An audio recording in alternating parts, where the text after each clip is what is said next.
Welcome, everyone. I'm Angelo Robles to Angelo Robles' Effective Family Office podcast, where I look to distill the best practices and best ideas of the world's most successful families and their family offices. I hope to provide thought-provoking opinions and feature amazing thought leaders to our listeners of the podcast with an eye towards the future of the family office. Today's podcast is titled The Single Family Office Audit, a 360 Diagnostic Review. And we have the right company to be with us, Andersen Tax, where I know the CEO, Mark Vorsatz, and they're really an iconic organization working with ultra high net worth individuals and certainly very abreast of the latest issues. So the Single Family Office Audit, like best practices, policy, and procedures. I mean, that's right up the alley of who we are. Along the line of all the fancy podcasts we've been doing with health and wellness experts and politics and COVID-19, we got to get back to our roots a little bit as well. So this will be a very engaging discussion, at least for those that are interested. But even if you don't have a family office, if you're simply an ultra high net worth individual or a family foundation or multiple family enterprises and businesses, there still is going to be some takeaways here for you that relate to taking advantage. And yes, I'm saying it that way, taking advantage of the COVID-19 as an opportunity to enhance what you're doing in communication and protocols and standards and policy and procedures. On that note, our special guest from Andersen Tax is Carl Fiore, Managing Director in the Andersen U.S. National Tax Office, where he focuses on gift, estate, individual, charitable, fiduciary tax consulting, and compliance matters. Carl, welcome to the show. Thank you, Angelo. Thanks for having me. Well, it's a pleasure to have you here. We could be on this subject for like 6 to 8 hours. So I'm going to narrow down a kind of 3 or 4 core topics that we're going to discuss in quote unquote, a single family office audit, a 360 diagnostic review. But I do think it's important to start with a foundational one, and that is kind of a review of single family office structures, which really leads a lot of our audience to already be broadly familiar from a couple of years ago of the lender versus IRS, which there haven't been many battles per se or public with the IRS versus SFOs, but generally the IRS has had a pretty good track record, unfortunately. However, lender versus the IRS, and yes, that's just specific to the lender family in that case, I get it, was one example where the lender family won relative to certain tax benefits. And this was especially important that Section 212 was eliminated, at least for a while, on some personal deductions, which was very limited anyway for ultra high net worth individuals. So the opportunity of the family office to theoretically be a for-profit entity and to be created to potentially get tax beneficial treatment, potentially, is really intriguing. Why don't I give the floor to you to give a foundational understanding of that and some of the different structures from S Corp to various other pass-throughs to C Corp, and what could be a good option for a family to have better knowledge about and better best practices? Okay, yeah. So, from a overriding standpoint, I just want to say that, when we talk about risk, we're going to be talking about risk from an IRS audit. We're also going to be talking about, risk from the perspective of the family office from the perspective of, the viability short and long term of the family office, how to ensure that not only will the family office stand up to IRS challenge, but also it will stand up to all those non-tax issues out there. As Angelo said, COVID-19 bringing this, to the forefront, but also, some of the long-term issues as, the family gets bigger, it starts to disperse a little bit. And all of this goes part and parcel. The family office that will have, I think, the most success in dealing with an IRS challenge is also going to be the family office that will have the most success in meeting all these other challenges, because the same structure that uh, um, that will, to the extent possible, protect it against IRS audit, will also protect it against all these other challenges. So that, that said, addressing the specific question about type of structure and reviewing the structure, the classic debate in how do we structure these a family office is C corp versus flow through, and whether the flow through is a partnership LLC or an S corp. You can still divide it basically into C corporation versus S corporation, or I'm sorry, versus flow through. Now in lender, as I'm sure most of that family office was a flow through entity.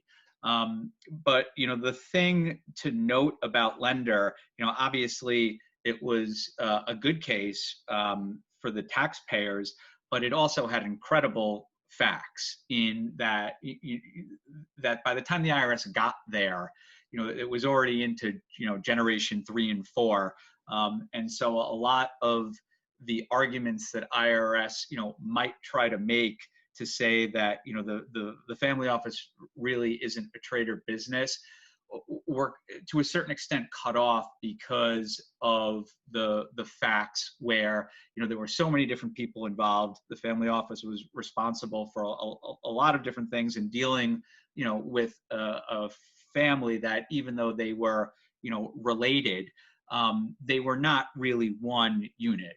They were each operating as independent from each other with their own issues and desires and wishes, and that was a big factor that simply in a lot of cases won't be there, because you can't manufacture those types of facts. The other thing I would say, and the reason why it's so important to do this now, is because one of the other offshoots of lender and the Tax Cuts and Job Act and the elimination of the 2% itemized deduction is there's been an incredible focus from a tax perspective in this area right now. Not to mention the fact that the government's probably going to be needing money. So this is probably going to be a more scrutinized area going forward than it has been for some time. And so it's even more critical that that this type of review be done. Now, in the world before the Tax and Jobs Act, as most people know, the corporate rates were 35%. There was double, there was a 2-layer of taxation. And so a lot of the times, there was, good tax reason to shy away from a C corporation versus a flow through. There was a little bit more of an analysis of number crunching versus what do we think the best structure is to ward off an IRS challenge. The thing about C corporations is, historically speaking, and this is not to suggest at all that that this insulates the family office from a successful IRS challenge, but historically speaking, C corporations tended to be looked at as trader businesses a little bit more than flow throughs. When in most situations in family entities, flow throughs tend to be favored.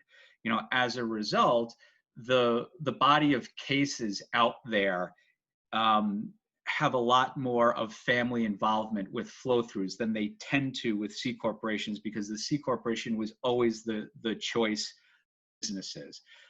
So there is a little bit of that, I think anyway, that leg up, that historical leg up that C corporations might have over a flow through entity. Now that the rates are lower, there's less of an issue with the double taxation of C corporations than there has been in the past, because just from a mathematical perspective, the rates are lower. And so, additional taxable income may not be as big of a deal, strictly from a tax perspective, as it was before. The other thing that you need to take into account is, well, what is our plan for the operations of the family office? So, and I'll give you an example of a client situation that I had, where one of the goals of the family office, it was a very, very wealthy family, very, very philanthropic. And one of the things they wanted to do was have a centralized mechanism for giving to charity. And so what was done was that the family office was going to be the hub entity for charitable contributions. So what the planning was that money would get introduced to the family office. All of the taxable income, the net taxable income, so it was the income after all the expenses were paid, what the family wanted was to have that go to charity. The flow-through structure lended itself much better to that goal of the family office than a C Corp would have, because if the C Corp did it, the deduction would have been locked inside the corporation.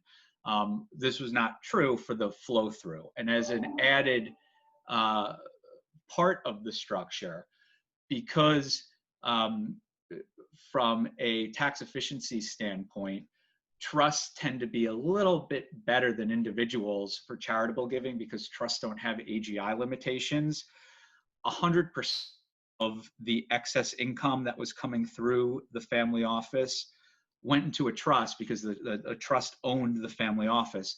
The trust then made the charitable contributions and basically offset 100% of the taxable income. So, in that situation, there was a specific need and desire of the family, and so a flow through with a trust overlay tended to work a little better. But from an audit standpoint, if the IRS were to ask, well, why did you do this? The fact, what the family wanted to do was very clear. That there was this added tax benefit, was almost incidental to, the family's real goal, which again was very, very philanthropic. So, I think the point is that, you have to weigh the operations of the family office. What is it that the family wants the family office to do? How likely is the structure going to, potentially going to be challenged? And, do we think that one structure versus the other, one entity versus the other, may lend itself a little better to an IRS challenge? So, right now what we're doing is we're re-examining, we have been for the past couple of years now, re-examining the structure of the family office itself, and look to, should we convert from flow through to C Corp, from C Corp to flow through? What are the implications there? Yes, and I would say, and I know this is going to be a really intense earlier part of the discussion on kind of SFO nerdy topics, but hey, this is a family office conversation about deep topics that are not discussed as much as they could be, helping to educate the public to be more knowledgeable about it. Most are going to be more to the pass-through, like the lender versus the IRS. And it's hard without a visual and a PowerPoint, but I'm using my hands to kind of make a point. So you have the single family office, which effectively is the management company over here. And let's call that, it's whatever, a New Hampshire LLC, a pass-through. But there's also the assets of the family. And to simplify that, let's say that they're in a Delaware LLC. And I know in real life, it's always much more complicated than that. So you have the SFO management company over here, a separate entity, technically for profit. And you have the assets over here, in my example, in a series of Delaware LLCs. The trustee or the ownership of the assets engages a business relationship with the SFO for the SFO to do whatever, investment policy statements, asset allocation, manager selection, and very important, often accounting and reporting to the family. So there is an intertwining agreement, a legitimate business agreement between the entity, in my example, that's the pass-through SFO, and the trustee or ownership of the actual assets of that family or various family members. Is that correct? And what could you add to that? Yeah. So that's, generally how this is structured, where, the center of the page would be the family office itself. And then, underneath it, there would be one or more different entities. And those entities would then fund the family office, usually through some, carries, a profits interest. But legally, it's the family office that is the manager or the general partner of these underlying entities, and so they control the management of those entities, and in exchange for that, the family office gets paid a carry, and potentially also a management fee. And then the operation of the carry is that every year, provided that there's profit, and this, COVID-19 has made us step back a little bit and say, it is possible that there may not be profit in a given year, and I think we'll talk about that a little bit later. But every year that there's profit, an allocation of taxable income goes up to the family office, along with the distribution, and that's how the family office gets paid for the services it provides, to its clients being the partners of the partnerships. What this then does is it reduces the taxable income of the owners of the partnership, by virtue of this allocation. And so, from a tax perspective, that's how these work. So, again, these are all going to be elements to potentially help strengthen a case for the tax advantages of an SFO. And taking that little bit of a step back, again, let's not let, in my opinion, the tail wag the dog. There's many, many, many reasons for a family of wealth to set up a single family office. Potentially, now with the limitations on, in the US, the Section 212 and personal deductions, the tax benefits of having the for-profit entity of the single family office and how it's managing the assets and resources for the family, yeah, that's a nice benefit. But let's not forget privacy, control, and customization. This is not just outsourcing your life to MFOs or banks, it's insourcing it, having the best talent and resources 24/7 dedicated to you in a challenging world like we're in now with risk all over the place. Managing those resources and mitigating risk and keeping the family rich, for lack of a better word, or whatever their interests are, is going to be most important. So let's not lose fact. It's not only the tax picture. There's other major benefits of having an SFO, but if you could potentially optimize taxes, that is all the better. Now, there are going to be some, and I think most people, that would say to make it even a little bit more sustainable from interrogation or prying eyes, you may want to have in the pass-through, and I'm not as much sure in the C-Corp version, non-family members that are involved in some degree in ownership or in carry relative of the single family office SFO management company. I'd probably recommend they be a key employee so you could avoid needing to register with the SEC. So the exemption of what qualifies in the US for a single family office not to need to register. But if you could talk a little bit about how that, I guess it complicates matters a little bit, but how that could be weaved in. Yeah. So one of the things that is noted in the lender case, one of the factors, and most people are familiar with lender. There's another case, Hellman, that which was settled, and so it's not as well known as lender. But in that case, the family settled with the IRS, basically saying, you're probably right. I don't think we want to go to court on these factors. And one of the things that was looked at was unity of ownership. What would probably be considered a less than good fact, ownership of the underlying entities is exactly the same ownership as the family office itself. And so when you introduce non-family members as potential owners, that's a good way to avoid this unity of ownership issue. The other thing to take into account with ownership is that ownership doesn't necessarily mean control.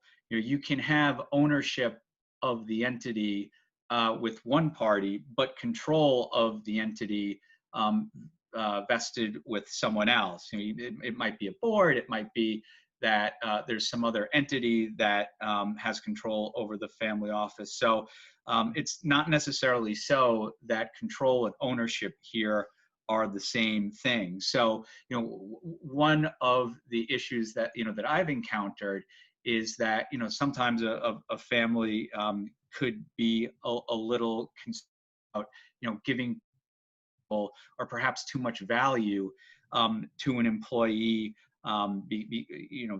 vis-a-vis ownership of the entity. And, as I just said, you can still have ownership without there being control. So there's ways to mitigate that issue.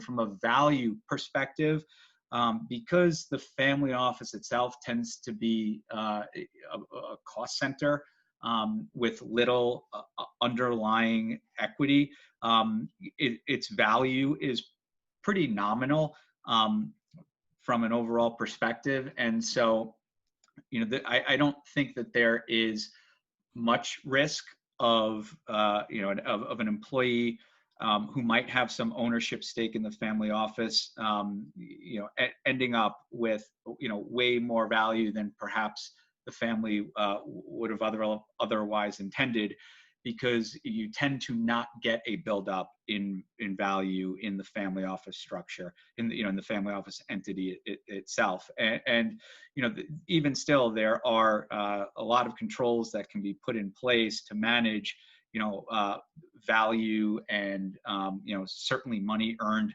by an employee who also happens to be an owner of the C Corp, so or of the flow through or the C Corp.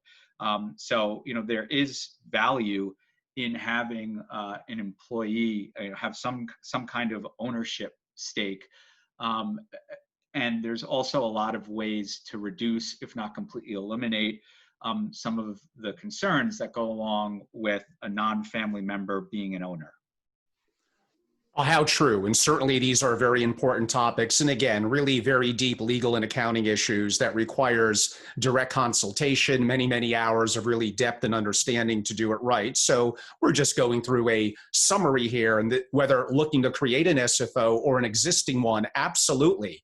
And for you as families, I would look at what I noted earlier, are you exempt from SEC registration? Are you really sure about that? Because that regulation came down, about 9-10 years ago. So perhaps things have drifted a little bit.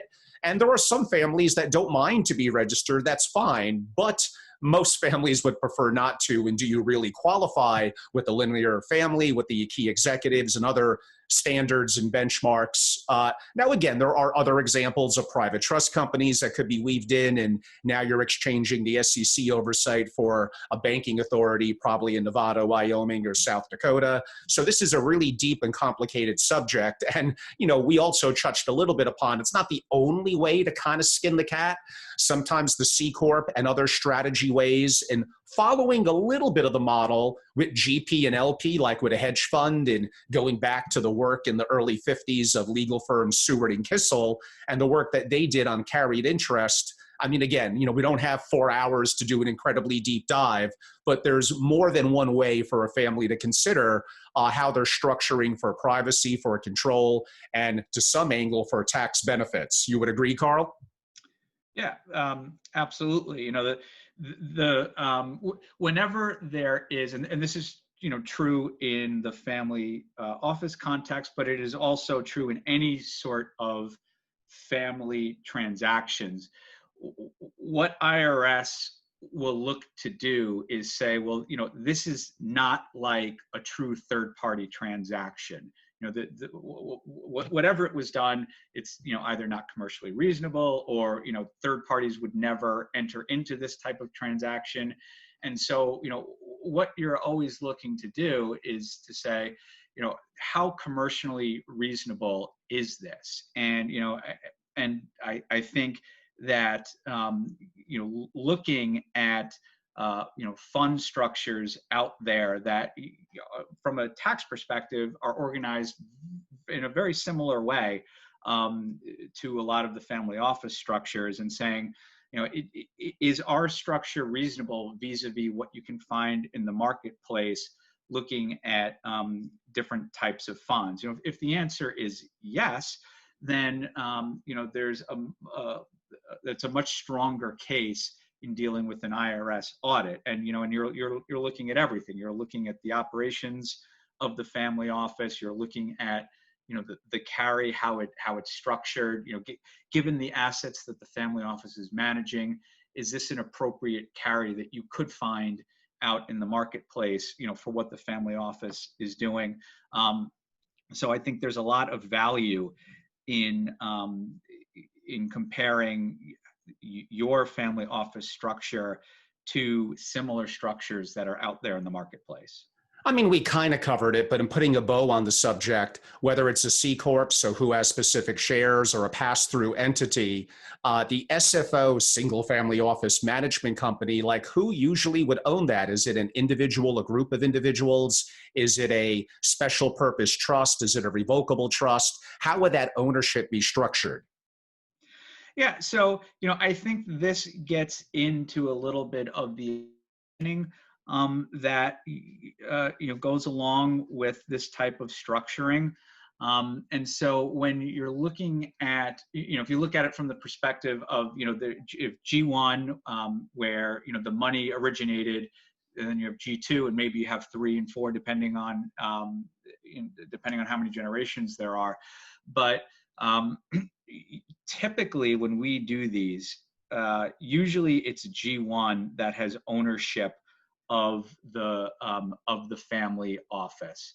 Now, as we were talking about before, there might be some employees that have some ownership, but it's mostly G1 that has that owns the family office. And whether it's individually or whether it's through a revocable trust, that probably doesn't matter so much. But the reason why you tend to see that, and anyone who has dealt with planning for fund managers is well aware of these issues, because the family office owns a profits interest in these partnerships or LLCs. There is this kind of esoteric tax issue out there in Section 2701 that basically ascribes value for gift tax purposes in kind of weird ways, and creates gift issues where there might otherwise not be gift issues. And so you need to be very careful about 2701 when structuring and deciding who is going to have ownership of the family office. And the other thing that I talked about before is there's a difference between ownership and control. One of the other things that we would look at, and the typical fact pattern is that even in families where there are multiple generations, if G1 is still alive, since that's where the wealth started, there's probably going to be a fair amount of ownership in the underlying entities by G1. And there's, therefore going to be most likely a fair amount of value in their estate associated with those interests. One of the other things that we would look to do is to see, can there be any discounts, or should there be any discounts associated with those, with that ownership of the partnership units? if control of the family office is vested elsewhere, then I think there's a good argument that there should be some kind of discount associated with the family or with the underlying partnership interest, because G1 doesn't have control over those. And so, that's definitely something that is worth reviewing. A lot of the times what we'll see, again, a lot of this has nothing to do with tax, but the tax tends to, there's certain tax benefits that also go along with this. And, as G1 gets older, a lot of the times there's thought of passing control of the family office and the family entities, down to other family members, right? So like, what kind of succession plan do we have? Well, that's something that, oftentimes can start to happen while G1 is still alive.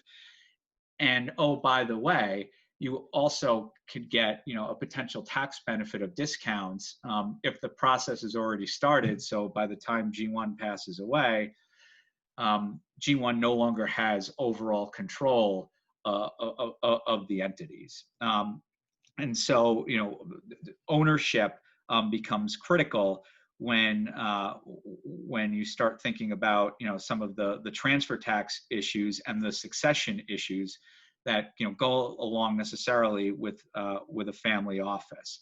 As far as should a trust be an owner, that there are potentially fiduciary issues there where a trustee may or may not want to have that kind of responsibility. That brings into, for very large families, the concept of the private trust company. But generally speaking, at least what we typically see is that ownership is vested really in an individual. And again, a revocable trust is really the same thing, at least in the initial structuring. And again, what we're discussing, which is relatively a brief overview, but still from a podcast perspective, are almost 30 minutes in. The other subjects will move a little quicker, but this is a very important foundation.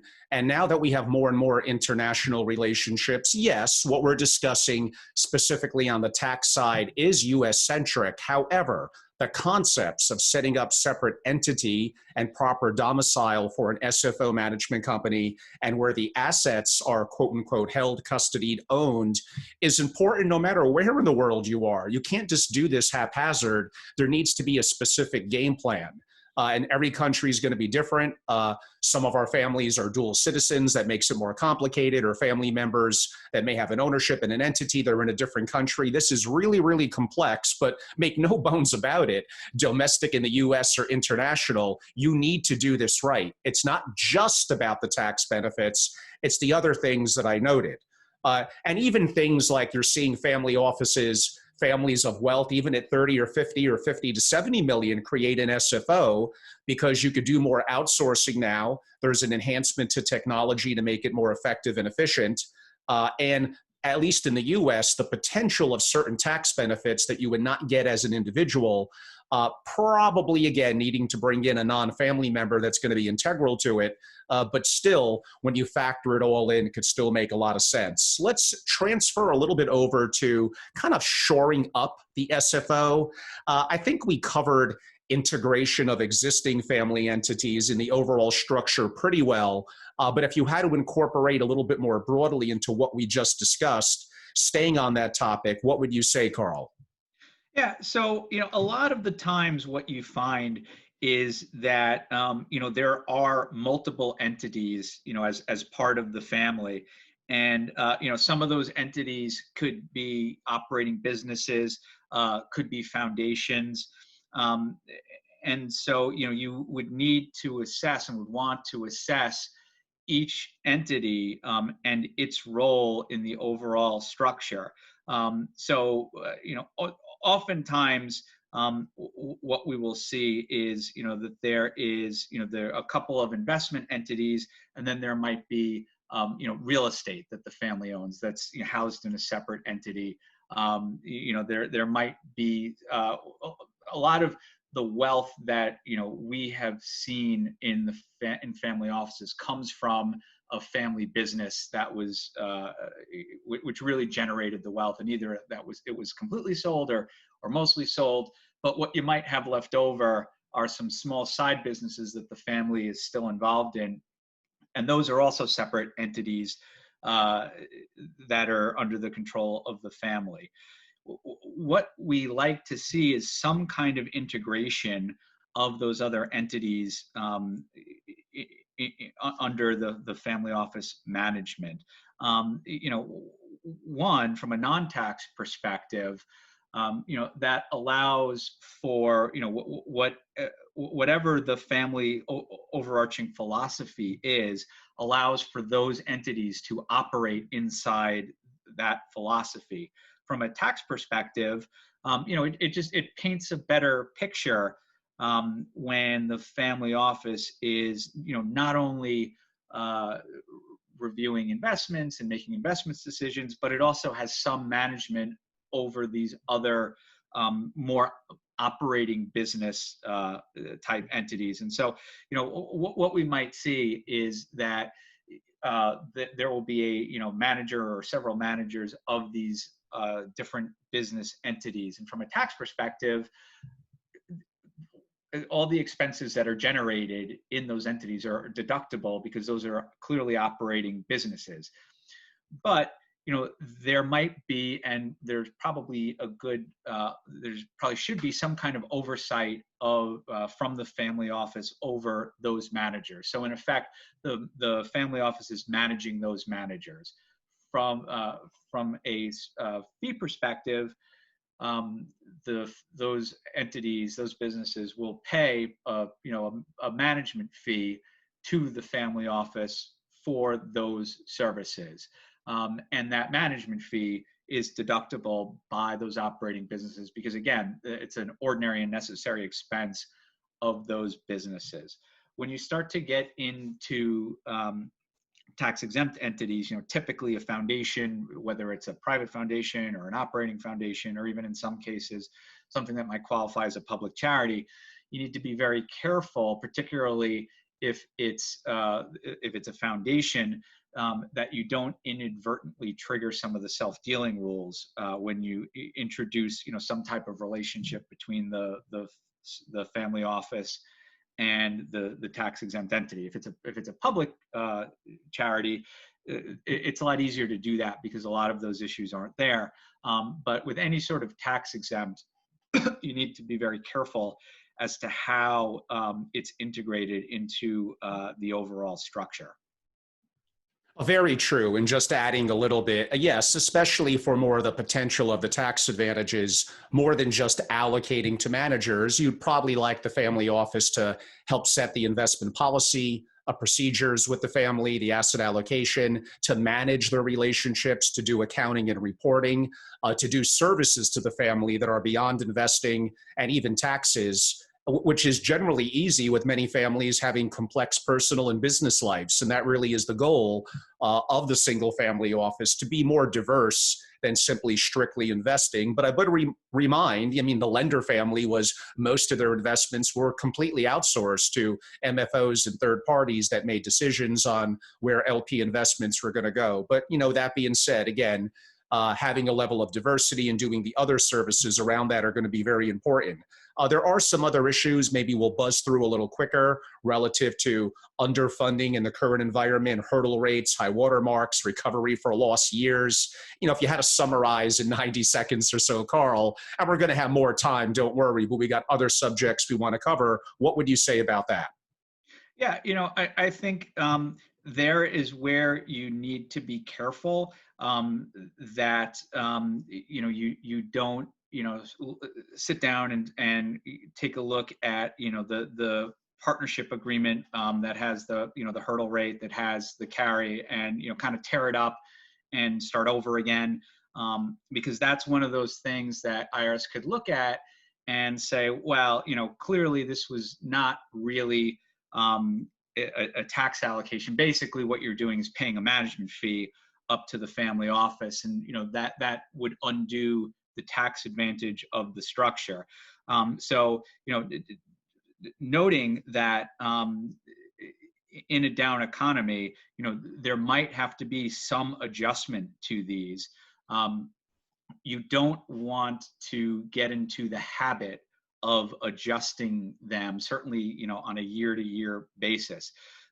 As part of sort of that diagnostic review, one of the things that you look at is, have there been adjustments to these before? If the answer is no, particularly if the family office has been around for a while, then there's a lot more comfort in the fact that, okay, you might have to have a one-time fix. And if you look back at 2008 and what hedge and PE funds did was very similar. Was that they sat down with their clients and said, well, look, for reasons beyond our control, the economics don't work anymore. We have to make some adjustments.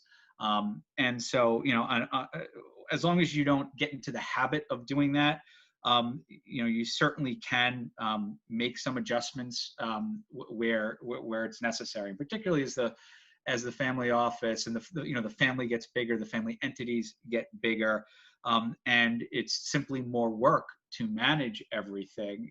It would be appropriate to revisit the things like the family, things like the carry and any sort of hurdle rate. That's for sure. During the COVID times, and again, this may be a little more applicable on the surface to U.S. families, but internationally, I'm sure there's going to be crossover.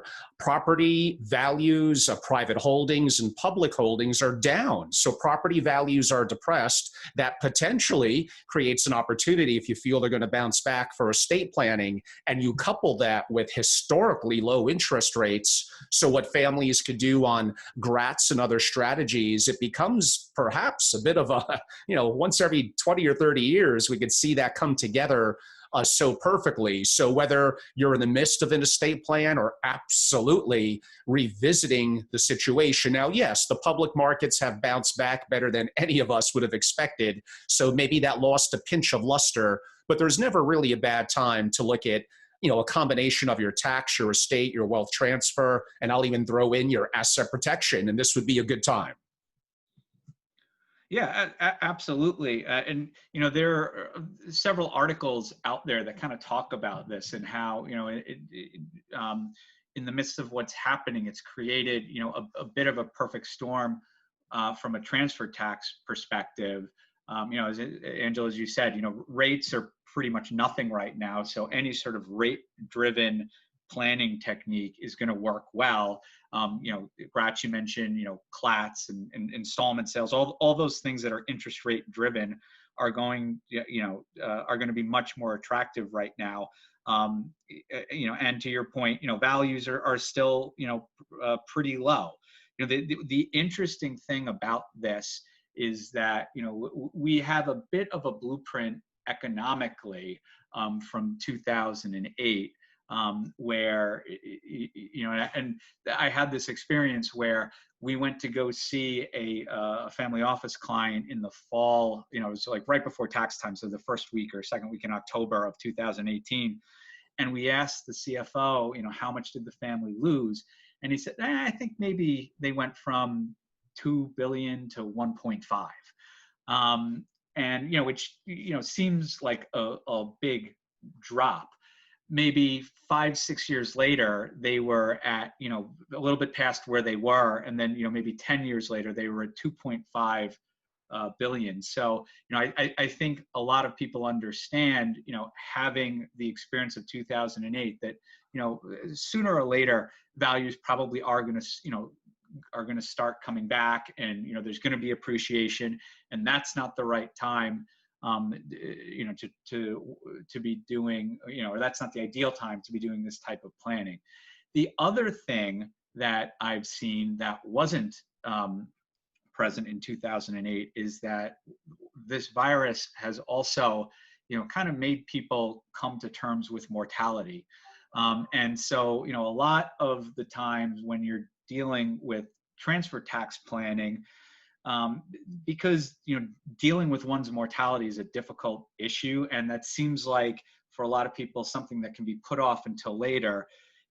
This unfortunately brings home the reality of mortality, and so I think people understand the importance, or are much more willing to do this type of transfer planning now. And so, as far as a review, what you'd want to do is, you'd want to see like, okay, what kind of planning was done, right? Does that still make sense in the current environment?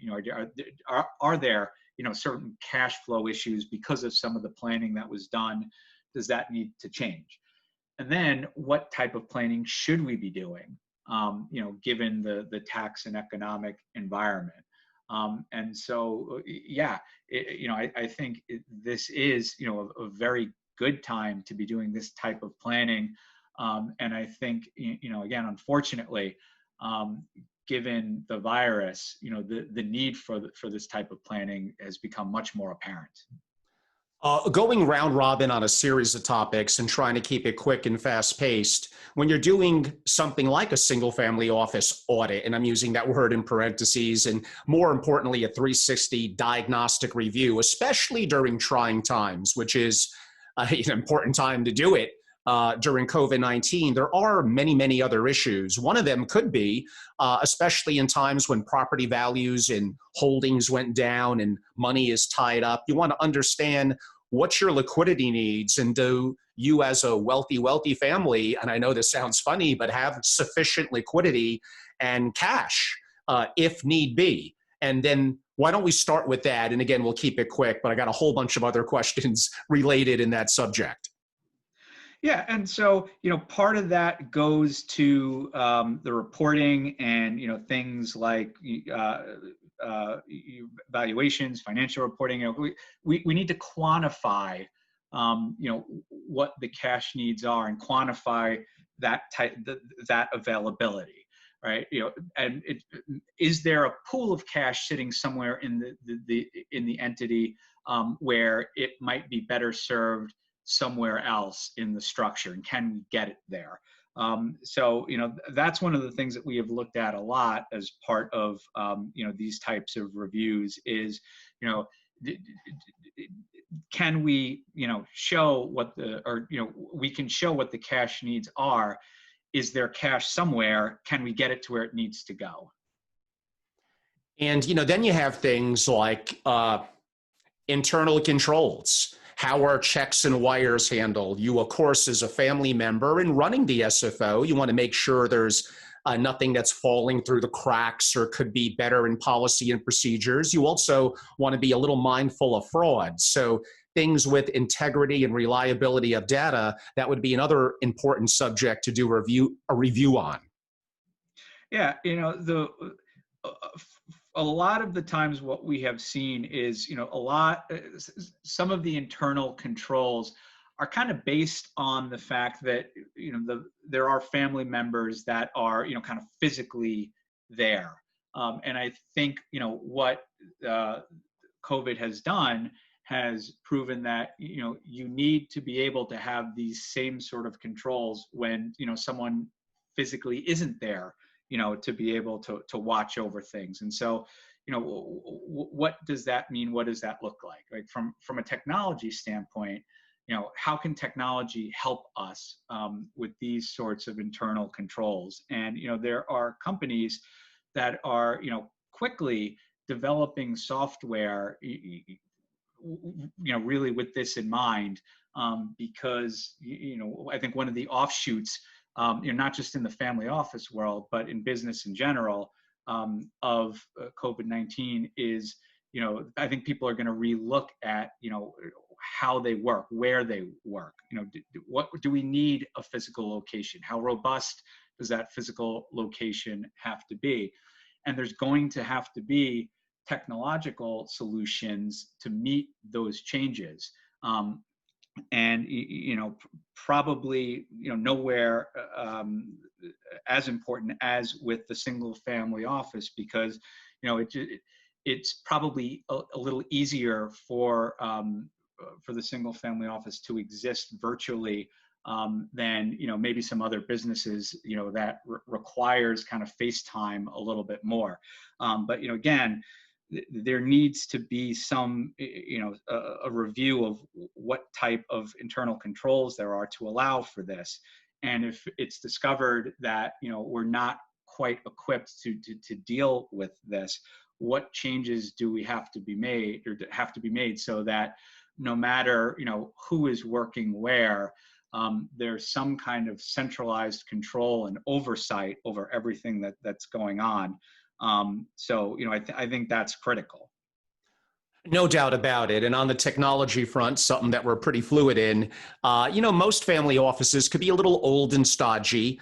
And I understand it's hard sometimes to adapt and change, especially when you feel the perception of not needing to as a family office executive in a family office broadly. What's intriguing, and look at it as an opportunity, and I know I'm putting that in quotations, of COVID-19 is it's forcing in many parts of the world, and certainly here in the greater New York area, working remotely. And generally what I'm finding in talking to many SFO executives is they should have done some of this a long time ago. They're adapting, they're leveraging technology, but by the way, some of it's free or close to free, and they're realizing it's not quite as burdensome as they thought it was going to be. Using Microsoft Teams or Slack for communication, a Trello for project management, aggregation and reporting software, accounting packages like Sage Intacct. Now, that is a little more pricey and complicated, but these are all things, especially cloud-based, you would think, where you could have the outsourced providers, the remote employees, but have a central hub and access. And I'm a big fan of a company called Trusted Family that allows the family to have a private portal, the SFO, the foundation, and advisors that service them, and allow different levels of access to resources, estate planning documents, tax documents, investment documents, personal stuff, all in one central hub that, again, is in the cloud and private. Now, yes, we could get into cyber hacking and issues with that. We're not going to have the time to go into that today. So with any benefit comes potentially some drawbacks as well. But, is keeping it on a hard drive in the office that could get burned down, that could get stolen, is that good just because it's a little more private? We've actually had that discussion before, and some families may feel not. It depends. Another issue that I would consider during these times, Carl, is, and it's not really going to be perfectly in the wheelhouse for today, but I think we should touch on it, and that's employment considerations, especially for someone, a CIO type that might have been tiered, the markets were roaring, and now things are pulled back, and maybe people were active direct investors. I don't know if certain benchmarks are going to be met, and if certain things need to be revamped from the family side relative to keeping great talent that's going to be beneficial, but knowing that we're going through an intriguing time now. Now, I did cover this in a podcast with multiple compensation experts in recruiting a couple of weeks ago, but from your tax and estate perspective, would love to hear your opinion. Yeah, so I think what's critical is that there be some kind of plan, for this. For most businesses right now, they're taking a very hard look at employees, about what people make. Do we have to reduce salaries to kind of get us through this? But these are very difficult conversations. And it's always hard to sit down and look at it in terms of, yeah, this person might be more valuable than that person. But when this is done pursuant to a plan, it makes it much easier. And you avoid issues of the feeling of an employee that maybe arbitrarily someone just decided we're going to cut your salary by 50% because we had to cut somewhere and we think we're going to do it with you. When that's done to pursuant to an overall plan, again, it tends to go a lot better.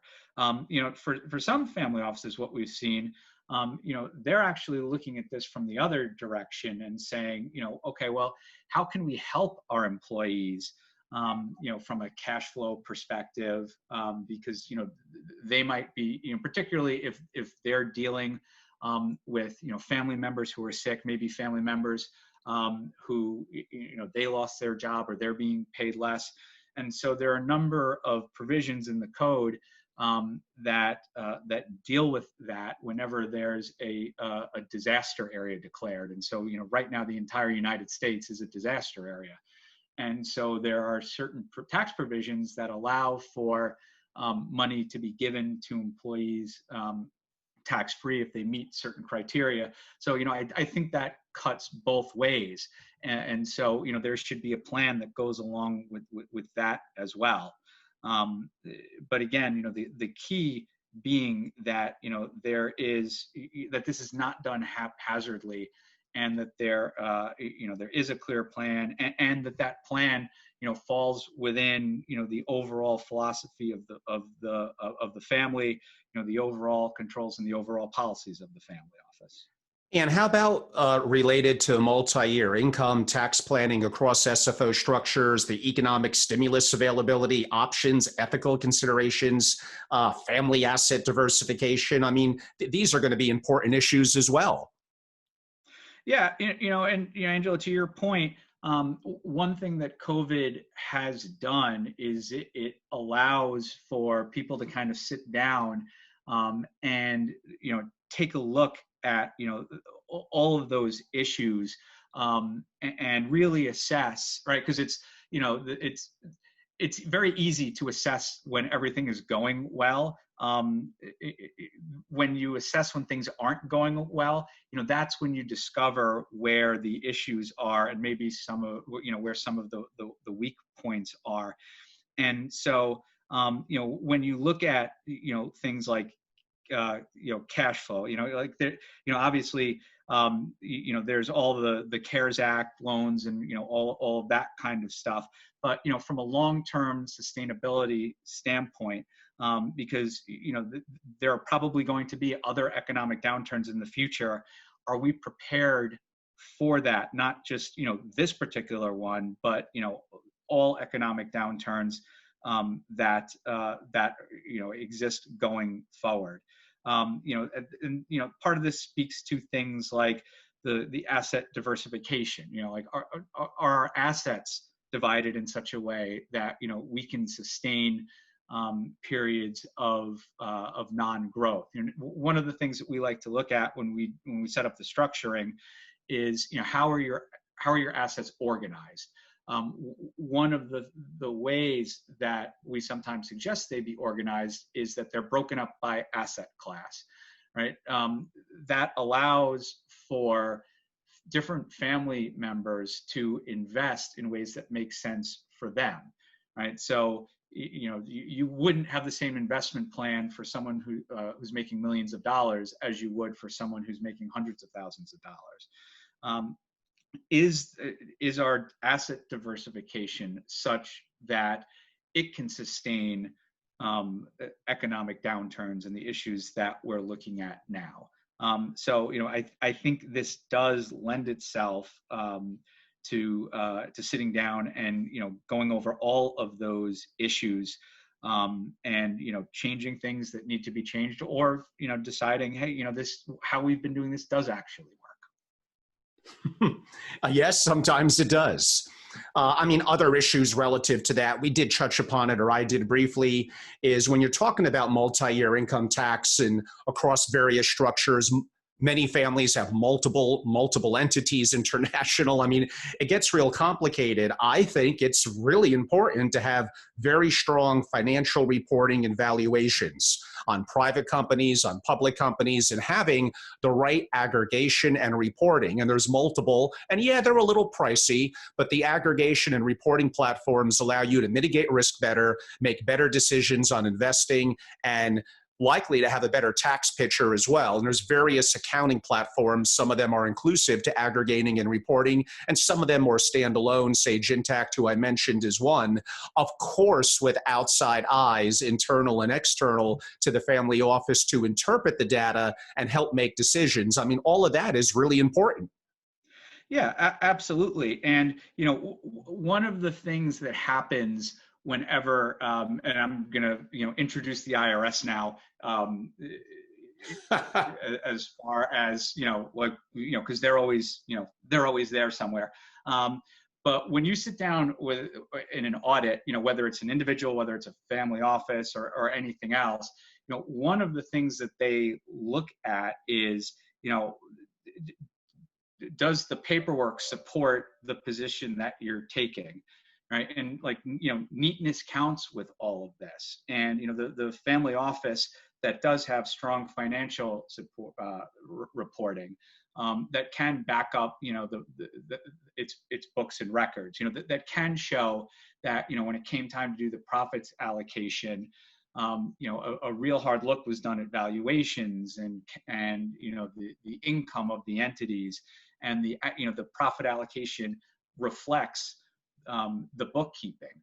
That becomes critically important when you're sitting down with the IRS, because if all that is in good order, there's a much better chance that the IRS is not going to continue to dig into the structure, because the IRS tends to win a lot of cases when things are done in a sloppy manner. When it's clear that they are not done in a sloppy manner, that can satisfy a lot of agents. So these things become critically important in the case of an audit. They become critically important in the long-term sustainability of the family office, because one of the things that happens as the family gets larger, it starts to disperse. Family members don't necessarily know what's going on with investments, with the operations, and they might want to have some idea. When you have very good financial reporting, when you have very good books and records, that whole process is a lot easier, and it allows for more. It allows for ease of information, and to be able to explain to different family members that this is how the assets are managed. This is why, from a tax perspective, here's how we come up with your particular taxable income. So all of these things, from both from a IRS audit perspective and from a long-term viability of the family office perspective, are very important. No doubt. And pretty much the last section, and again, we could spend 6-8 hours on this, but we're trying to keep it relatively a condensed overview from a perspective of a recording and a podcast, is kind of re-examining mission or overall governance, which is how decisions are made, probably more so because it's a 360 single family office review. More so in the single family office, it's a little different from a family perspective, but things like oversight and control. And is the family office unified or splintered under duress? One, I'd love your opinion about what families could do to have better rigor and best practices on this. And then this is something that I will have a very specific comment on, but I'm going to let you go first. Okay.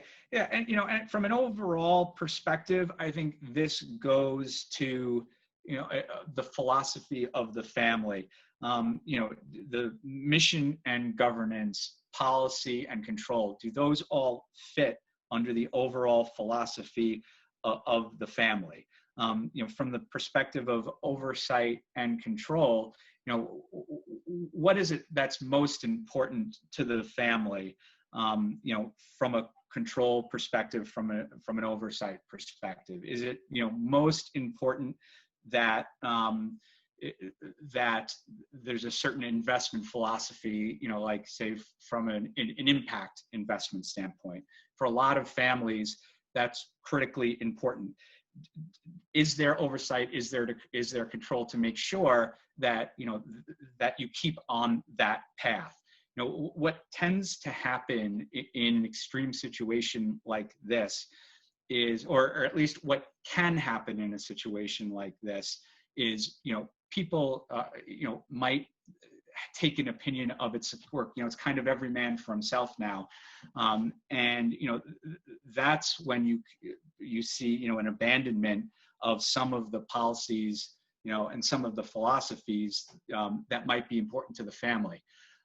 how do we prevent that from happening? This is the time where, those things become critically important, because, these are the types of times where, if they're going to, if there's a possibility of abandoning those things, it's now.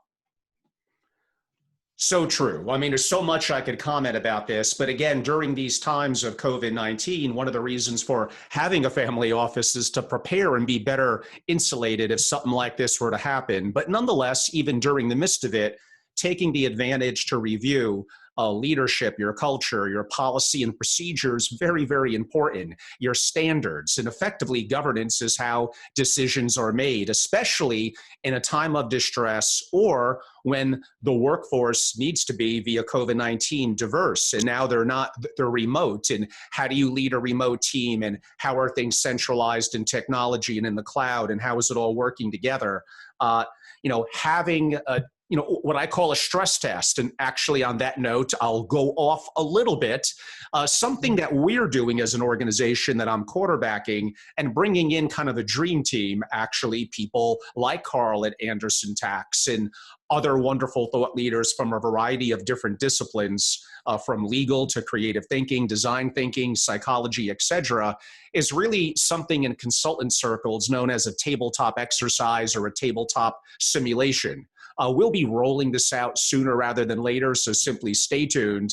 But it's an example of stress testing what you're currently doing, playing out what-if scenarios, and some of them highly disastrous that could topple or greatly impact a family.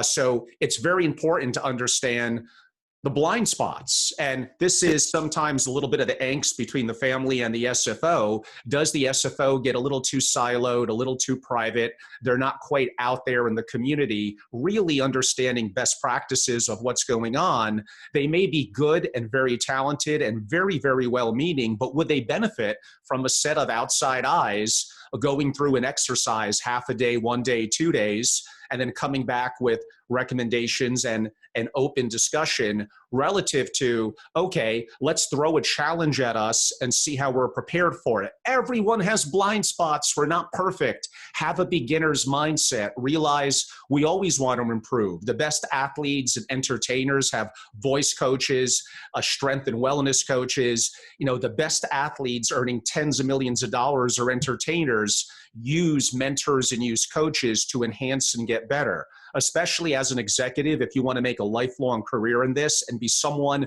who families want, who becomes renowned as an SFO executive around the world, go from good to great, go from great to exceptional, and then be one of the truly, truly best. And to do that, mentorship, outside eyes, don't be closed into one mindset of thinking, be open-minded to what others could enhance your capabilities. What you're doing as a family office on your standards, your policy and procedures, there's likely some area that could be enhanced. And the example that we use now during COVID-19 is COVID-19 hits a 75-year-old principal.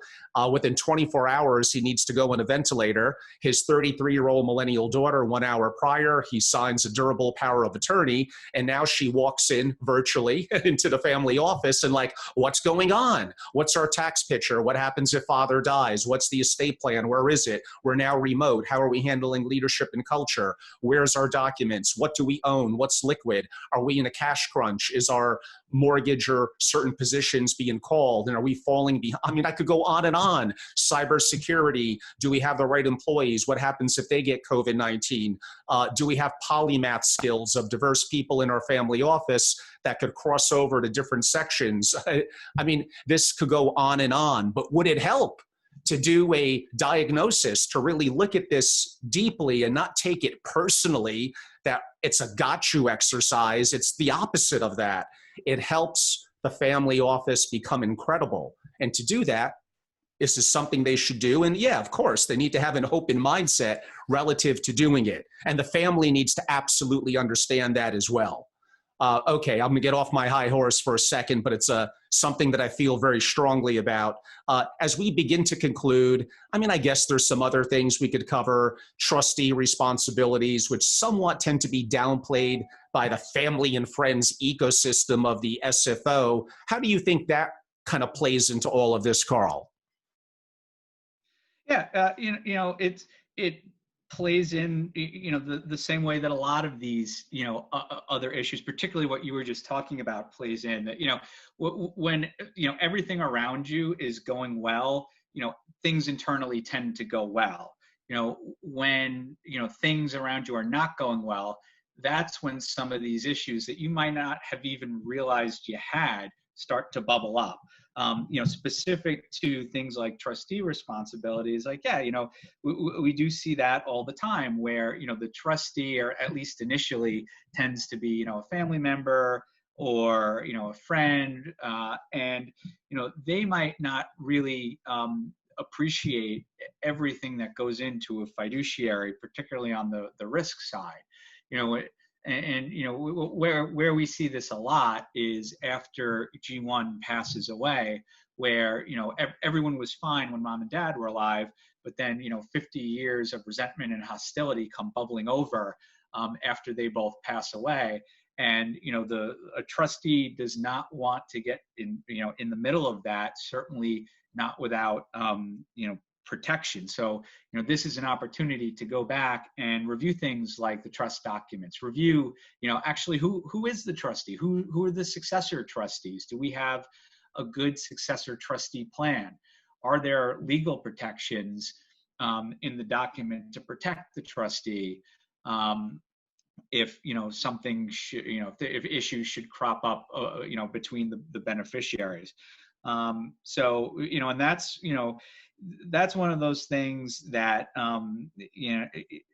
whether you have a COVID environment or not, these are very real issues that sooner or later tend to come up to the surface. And so the time to deal with that is now, before it happens.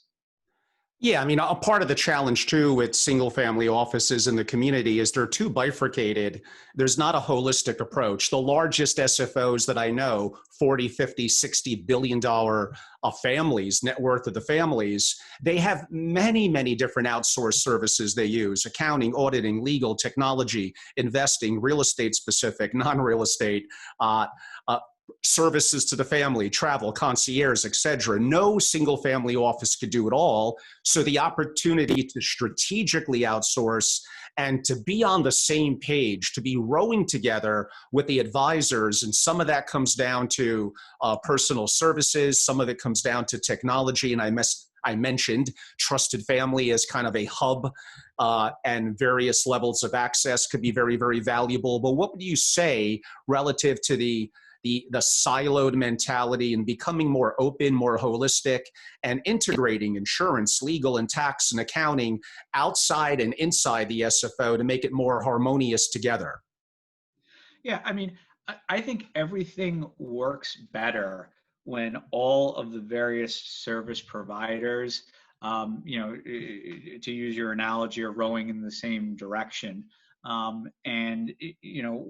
of the things that we have seen is when you do get that siloed mentality, and not everyone is involved in whatever it is a specific service provider might be doing. It tends to not be done as efficiently or as well as possible. Whether it's financial, tax, insurance, concierge services, whatever the specific area is, it is very, very likely that some of the other advisors can lend something to that, even though it might not be their particular expertise, to make it better, either better in implementation, better in long-term results. And when everyone is working as one unit, at the end of the day, the service that the family office is going to get is going to be better than if it is, done in a more siloed mentality. Very true. And Carl, for those that have an interest in learning more about you and Andersen Tax, and that's Andersen, Andersen Tax, how could they find out more and learn more about you? Yeah, I think the best way is just to go to our website, andersen.com. It's where you'll be able to find me, a little bit more about, what I do specifically, and more about the firm in general and the various services we provide. My email is carl.c.fiore@Andersen. But again, probably the easiest way is to go to our website. Excellent. And everyone, I am Angelo Robles, the host of Angelo Robles's Effective Family Office podcast and founder and CEO at Family Office Association, a global membership organization dedicated to families of great success and their single family offices. We do a significant amount of original proprietary content dedicated to the family office community globally. We host a significant number of events. Now, COVID-19, that's a bit on hold, but we're doing daily, Monday through Friday, online video meetings, sometimes multiple times per day for our members. I've never been so busy. It's been greatly engaging for many of our members, especially those globally that may not travel into the US or some specific events that we do anyway. We rolled out a member communication portal for 24/7 communication and proprietary info, best practices, etc.